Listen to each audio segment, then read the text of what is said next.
Big applause for Bastian with the live demo. Yeah, hello again. For all of you who already attended the first session, as said, there will be a cliffhanger and there will be surprises. And I hope what we're going to do now is a live demo. Everything works out, please cheer. If not, blame it on the Wi-Fi.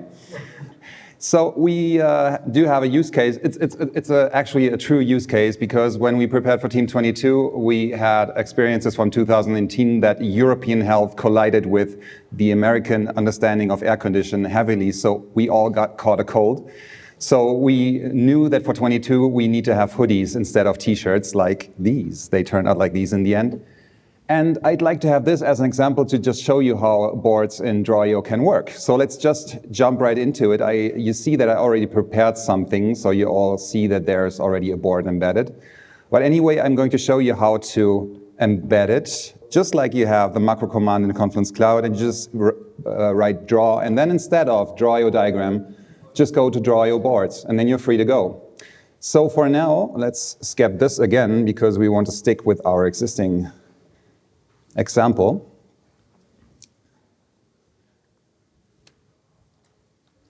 And here we are. So again, like I already told you, significantly reduced editor, so you can focus on just using this as a whiteboard. And this is how we started with our team. So what we did, and I have to go a little something like this, I'm just too tall. So what we did is we have to decide on 3 major topics. The first one is, let me put it like this. The first one is the visual for our hoodies. No, let's just keep it like this.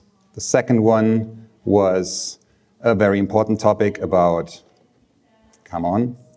the sizes. And the third one and last one was the topic about the colors. The first one we discussed as a team was pretty easy, because we had several options. We had the options to just create a new visual, or stick with our existing visual that you see here, which we call internal our beloved hipster visual. And if you can type, you don't mistype. In the end, like you are used to it from the diagrams editor, you just connect it like this. And in the end, something I addressed before, that we have default settings that are not like we have it in the diagrams editor. Like you don't have a grid here. I can show you real quick how you can enable the grid. You just do it like this. So then maybe it's also easier to follow for you guys. And what's also enabled per default is that you can have a copy on connect. So once I just draw a connection here, you will have directly the same shape that you had here, and will be copied. So say we went with the hipster visual because we love it. We really do. So this was a pretty easy one. It only took us 5 minutes. For the sizes, and this is something where I want to show you the basic shape menu here. So if I click at this, and this is probably something that you know from the diagrams editor, that you have the left shape panel always visible. You can also collapse and expand this one here.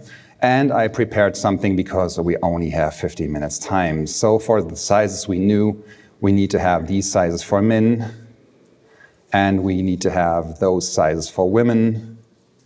So also nothing that was a big challenge for us. Now coming to the challenge, the colors. And I also prepared something here. This was the color range that our supplier came up with. Let me connect that one pretty quick. And as the product marketing manager, I of course knew that orange is our color that you see at the orange heart. So I said, how about just taking orange for the hoodie?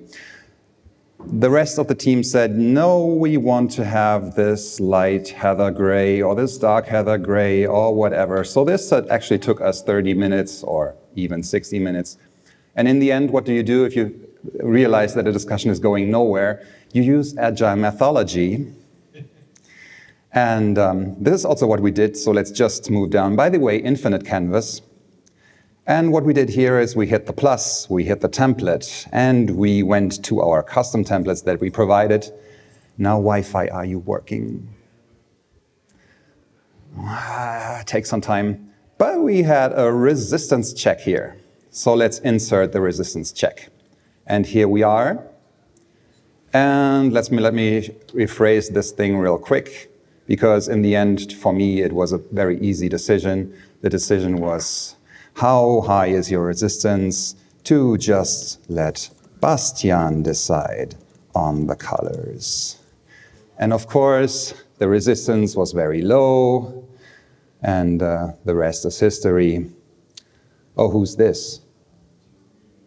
Colin, Peter, what are you doing? You can't see it. Why can't you? The Wi-Fi, again. So live demos, ladies and gentlemen. In the end, you see the mouse cursors, right? So this is what we implemented. It's real-time collaboration. People can do stuff here like Peter is doing at the moment. I don't know why they can't move their shapes like this. This was intended to just work. It doesn't work now. But it will work as long as we have a running Wi-Fi. You can do it now, right? Okay, it was just a hiccup. So this is what I meant, or what I addressed this very morning when our customers approached us saying, we want to have digital whiteboarding and we want to have a Miro-like experience, but we want to have it inside of Confluence. We don't want to have separate additional service, external service that we connect to. We want to have it inside of Confluence, and this is what we did. So we not only provided you with digital whiteboards, we also provided you with real-time editing that you can, from now on, use inside of Confluence to collaborate with your teams. So, as we have... Thanks. So to have some time for your Q&As, lessons learned from today, like I just said, your teams can collaborate on digital whiteboards in real time, inside of Atlassian Confluence, inside the Draw Your Diagrams for Confluence app as an additional editor, and everything, of course, that you do is stored and saved to Confluence Cloud. And by the way, if you didn't realize it so far, of course, Draw Your is also free of cost for up to 10 users, so there's no excuse to not use it today if you don't do it already. In the end, I expressed this very morning, I'm deeply in love with our brush feature, so I used that for the last slide too. And by the way, I'm very, very proud. This took me 2 minutes, and we don't get into copyright infringements with some parties. So using Draw.io, the force will draw with you always. Just keep on doing it, and now it's time for your Q&As. I'm very curious to hear them. Are there any? First of all, again, big applause for Bastian.